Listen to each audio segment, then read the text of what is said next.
Hey guys, welcome back to another episode of the Ojiako podcast, or show which I want to suits you. So I get straight into it. Excuse me. So first up is the this was actually almost like a breaking news story that I saw on my phone on my social media feed on. No, it wasn't social media feed, but actually my friend Charlie sent me the text over my DMs on Instagram. Said that Khamzat Chimaev, the guy who's got a big and up and coming start in the UFC. Well, he's really well known in the UFC, but he's just not had many fights in the UFC yet. Hope this isn't too loud. I was speaking to the microphone. Anyway, so basically, what happened was that earlier today, well, I'm filming this on the 3rd of March, but earlier yesterday, he had put out a statement saying that he's retiring from the sport. Because, as you know, it was nothing new, but it was news that because he had to pull out of a fight with Leon Edwards because of he still had the lingering effects, symptoms of COVID-19, and they were really bad. So UFC and Dana White decided to fly him out to Las Vegas, where the UFC is based, in the Nevada state, and they thought they can give him better medical treatment there. And basically, what happened is that they put him on a really strong steroid called prednisone. So I hope I pronounced it correctly. Again, if I'm not, please correct me in the comment section below. So that's one of the bits of medication, one of the medicines they're giving Khamzat was over in Las Vegas in the US. But basically, his condition really isn't getting any better at the moment, and it's been said that he's been coughing up blood. And he said while he was still recovering, he still went and trained, was on pads, was wrestling, whatever, just doing the normal things you do, that most MMA fighters do when they're preparing for a fight, or just sparring and training for just to keep themselves healthy and keep themselves mentally healthy as well. So he put out a statement. I was shocked by this when I heard this. Well, not the statement itself, but when I heard the message from Charlie, that he had retired, because this guy is only 26 years old, still young in terms of MMA standards, in terms of sports standards in the combat sports world. And he's only had about 2 or 3 fights in the UFC. He's only joined the UFC really, so he's not really, let me say, cemented and made a name for himself. He hasn't really yet had the opportunity to put his name on the map, at least where the UFC is concerned, not in the sport, but where the UFC is concerned. So yeah, he put out a statement saying, "I want to say thank you to everyone for their support in my path in the sport. I think I'm done. Yes, I know that I didn't take that. I know that I didn't take the belt, but this is not the most important victory in this life. It may upset you, but my heart and my body tell me everything. I want to say a huge thank you to my team, the All Stars gym in Sweden, and I want to say thank you so much to the UFC." And again, this guy's only 26 years old and hasn't had many fights in the UFC. And by sports standards, by combat sports standards, 26, that's still a baby, it's still very young. So I was really shocked, and I messaged Charlie back saying, "Is this for real?" Because even though again I'm a novice in this sport, but I have been keeping an eye on things as they're moving in mixed martial arts and in the combat sporting world as much as I can do. But this particular guy, I do know him, and I know that he only joined the UFC at some time last year in 2020, so he's not been in the UFC for that long, and he's only had about 2 or 3 fights. He's only again still at the tender age of 26. So I was thinking, is this some sort of prank or some sort of joke? I know that this virus, COVID-19, I know some people have had it. One of my mom's really close friends, her husband recently died just the other week from having the virus. So I know it's nothing. It's no joke at all. It's something really, really serious, and some people will survive. Some people, unfortunately, will not survive. So it's no joke. It's no game. And again, as I was saying earlier, it was said that he was coughing up blood, and he posted a picture on his Twitter, or was it his Instagram, showing just a picture of the bathroom sink, the wash hand basin, where I could see spots of blood, like where he had spat some blood out. So obviously, whatever treatment they're giving him is having some really nasty side effects. But on top of that, the symptoms of the virus as well. Obviously he's having to endure that as well. So it's not something nice at all.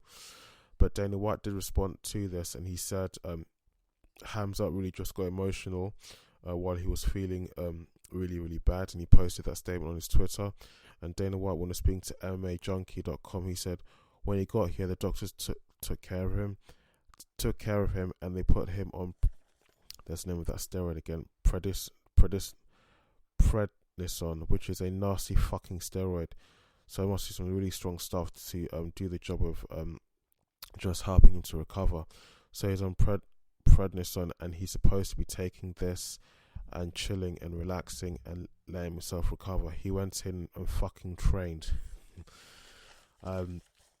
He fucking trained today, felt like shit, got super emotional and posted that he's not supposed to be training, but this guy's a savage. He wants to fight like every fucking weekend, and now he can't even train. So he just got emotional and posted that, but he ain't quitting. So that did run through my mind as well, that big names in the UFC, Conor McGregor, Khabib, GSP, now this guy Khamzat Chimaev, though in his own case he's still a rising star. When it comes to Dana White and the UFC, if you are a particular fighter, a particular athlete that can make the company money, then they're going to do everything they can to make you a star, however they can, as best they can do. So as I was saying to Charlie and to one of the other guys I speak to about this boxing vlog, check out his channel. They're always going to make sure, well, when something like this happens and when they talk of retirement, when Conor McGregor was saying last year that he was going to retire, this time last year, now we're in March of 2021, last year in 2020, he didn't necessarily retire because he was sick, but he just said that he's retiring, and that was it. But he's done that and said that so many times before. Then later on, just 2 or 3 weeks later on, still in last year, he's talking about he wants to fight this guy and that guy, and Dana White was basically saying, no, you're not going to be fighting this year. So, in this sport, and Charlie reminded me of this when I was speaking to him about it, that in this sport you have to do things just to keep yourself relevant, to get the attention, to build yourself up, to just boast yourself up. And the reason why they do that, although it can be annoying, at least for me, because when they say they're going to retire, okay, that's a quite bold statement to make in this sport. If you're going to retire, why is it so tongue twisted? If you're going to retire, then just retire. But Charlie reminded me that in this sport, you have to do, I won't say be desperate, but there's certain things you have to do to keep yourself relevant, so people still remember who you are, they know who you are, they pay attention to you. That's how you get the fights, the big money fights, with all the big pay-per-views, and that's how the opportunities come about. Not forgetting sponsors as well. But of course, in the UFC, the only sponsor there that the athletes are allowed to wear, I think, so far as I know, is Reebok. So Dana White said he's not quitting, that Khamzat just got emotional while he was really sick. So let's wait and see, because in this sport, anything can happen. Look at the Kamaru Usman versus Jorge Masvidal rematch, the second fight. So just out of nowhere, Usman supposedly changed his mind and put out a tweet saying, I'm not feeling so generous anymore. As if to say, I'm not feeling so generous anymore. So anyone can come and fight me, and as if to say to Jorge Masvidal, just get lost. You're not having this opportunity anymore. And then later when it transpires, no, that fight is going to happen. He just said that just to hype up the fight, and Jorge Masvidal responded to that just again to help hype up the fight, so the fight gets lots of attention and lots of pay-per-views as well, that sort of thing. So that I can understand. Now, moving on, Paulo Costa, and this guy lost to Israel Adesanya, and the trash talking really was, from what I understand, from what Charlie told me, from what I could gather from the other people I speak to who also do take an interest, who do pay attention to the MMA community, what happens in the MMA sporting and combat sporting world. They said that really the person that kicked this off in terms of trash talking and just insulting each other, because these two guys, I don't think they like each other. Well, no, they don't like each other. It was Paulo Costa that started the whole thing, really. And so Israel Adesanya, he has to defend himself, or he retaliated, he responded. And on a tit for tat, going backwards and forwards. And then the fight came, and the fight went, and Israel Adesanya won. Paulo Costa did not win, and everybody saw his performance in that cage. I saw his performance, even as, again, I call myself a novice person in this sport, and a novice MMA fan.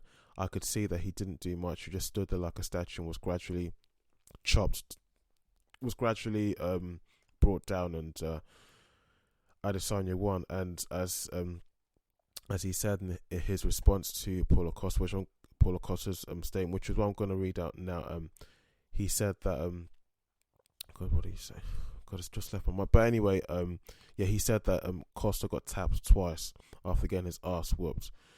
So Costa made a statement about being drunk and hungover at his fight against Israel Adesanya. Now, for me, whether that's a joke or whether it's a truth, that's something that you really shouldn't say, because it doesn't put you in a good light. I mean, whether it happened or not, that really does says a lot of things about you. I mean, Charlie, when he saw this, when I told him about this, he said that he's a fucking idiot, and I can't help but agree, because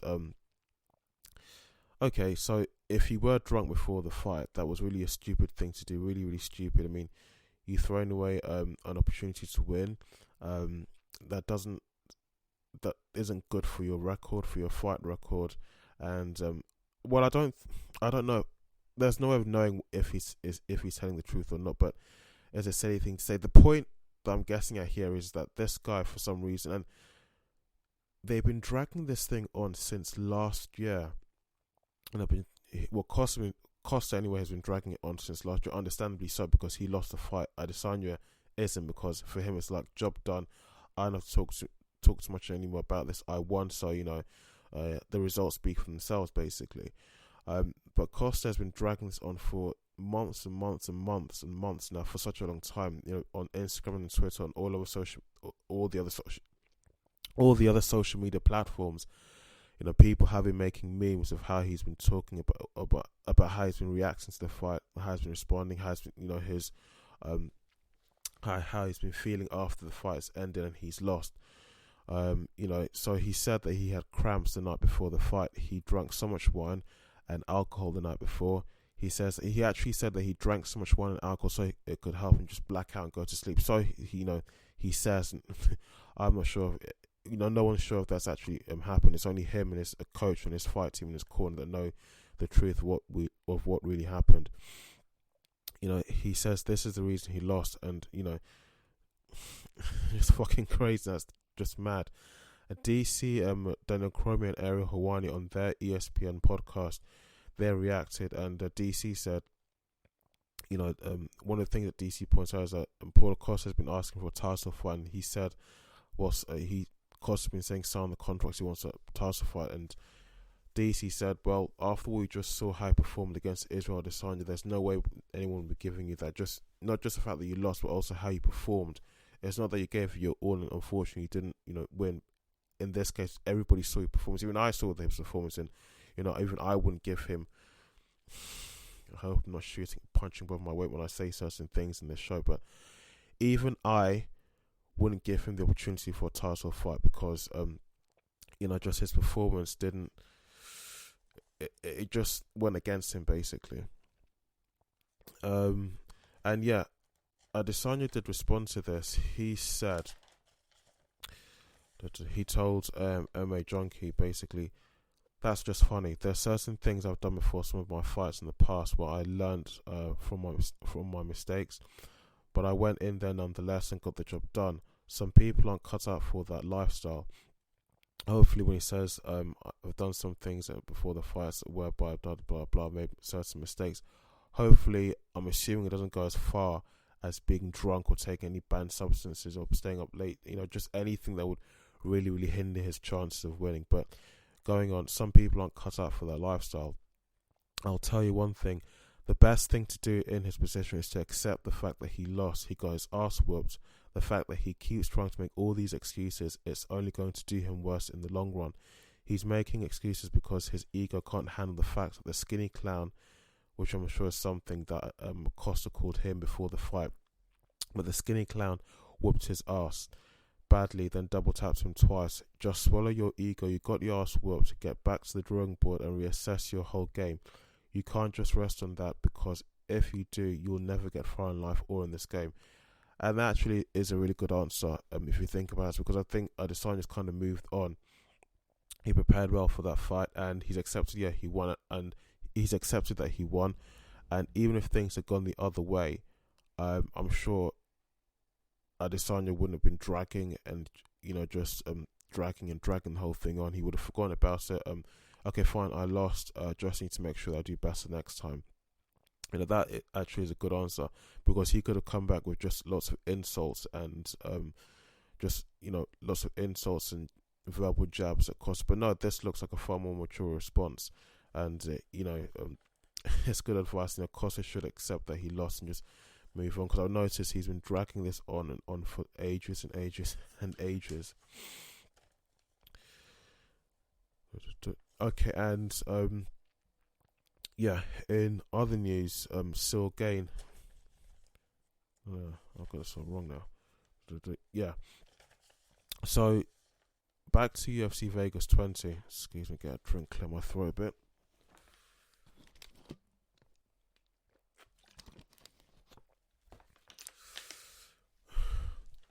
So back to UFC 20. UFC Vegas 20, excuse me.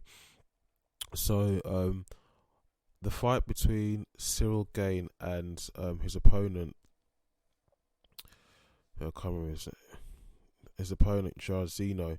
I did make a statement in my last podcast, and it's something I heard in other podcasts as well, that that fight, basically, it was the main event on the fight card there for UFC Vegas 20.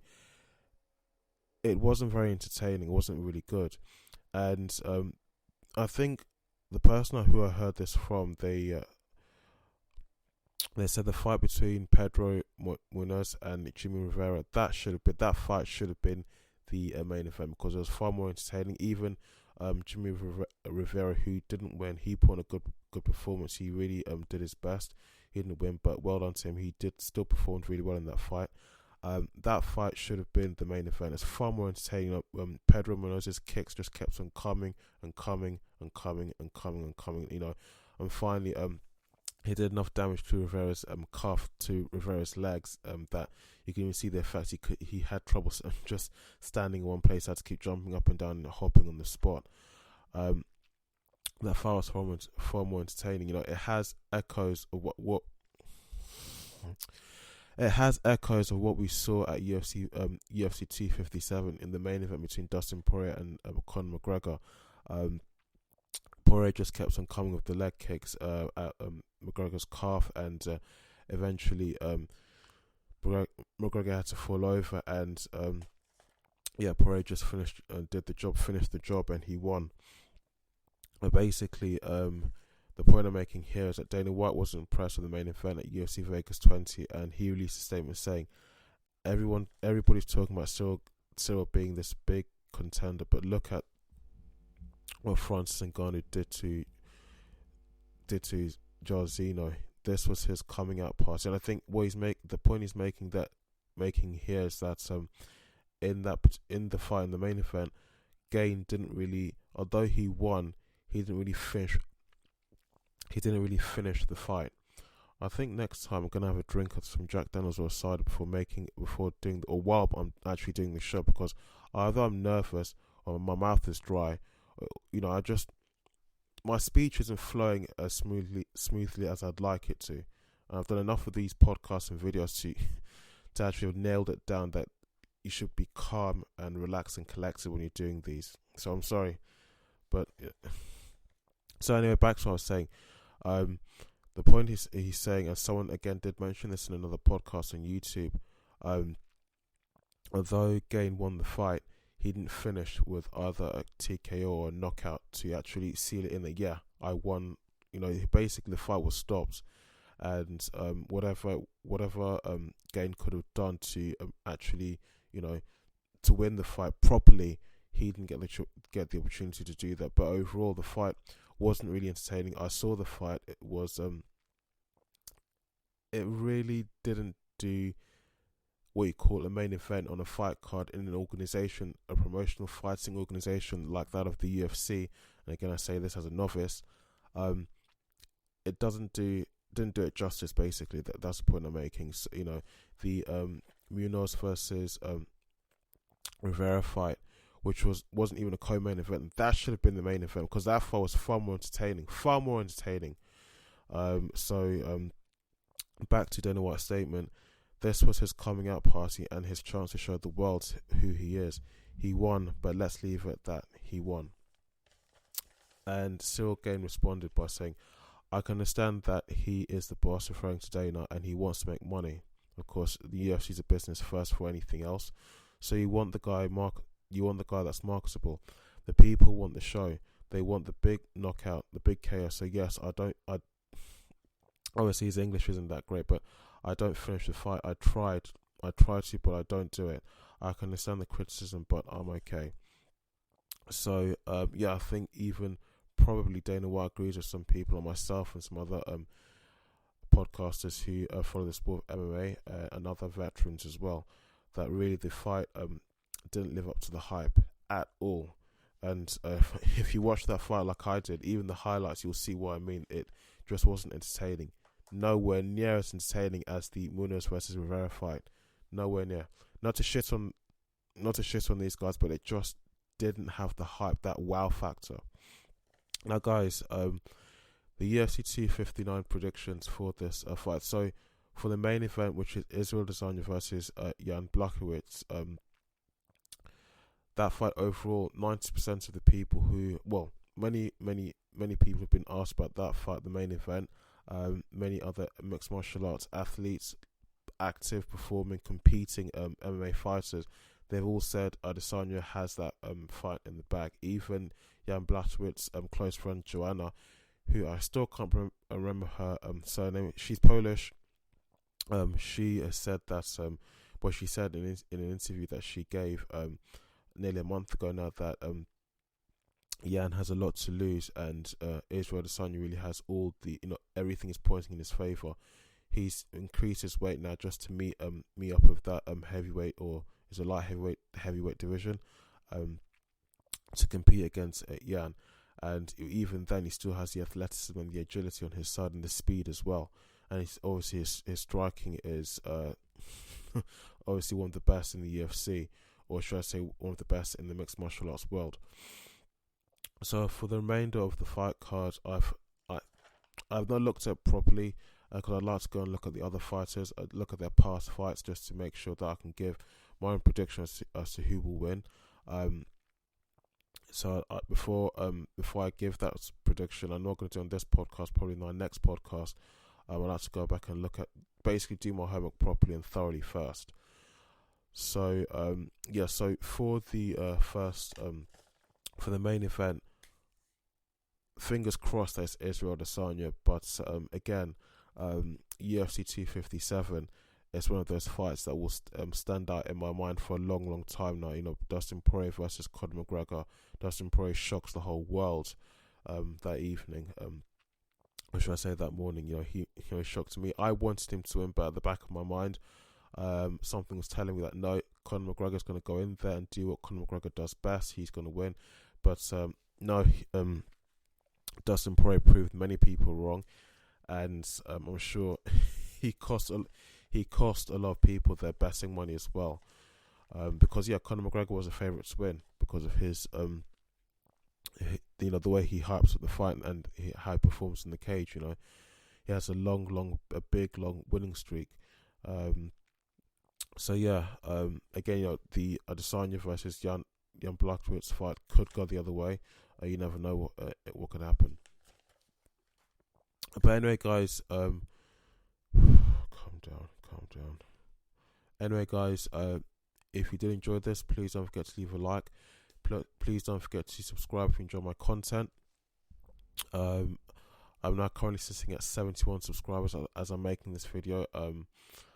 I never thought I'd even get up to 20 or 30 subscribers before starting my channel and actually narrowing it down to mixed martial arts, because I've grown a deep, great funding for the sport. Fondness, not funding, but fondness of the sport. So I guess I just keep on pushing forward and keep putting out these podcasts, watching more fights, more coaching lessons, just to learn more and more about the sport, to just learn more about the sport and to become even more vested in the sport as well. And it's also good mentally for your mind. Just it's a good way to relieve stress. Just it's very therapeutic, as I said in one of my posts before. So yeah, I'll just keep on going and continuing. Of course, you can find my podcast on Spotify, Google Podcasts, SoundCloud, Player FM. The Apple Podcast really is becoming a pain, but that's something in the works, which I know it's something simple to do, but for some reason it looks so hard and complicated at first. All the encryption to get my head around. You can follow me on Instagram. My name is Ojiako1. On Twitter, my name is Ojiako, and on Facebook, my name is Ojiako as well. So yeah, guys, thanks again.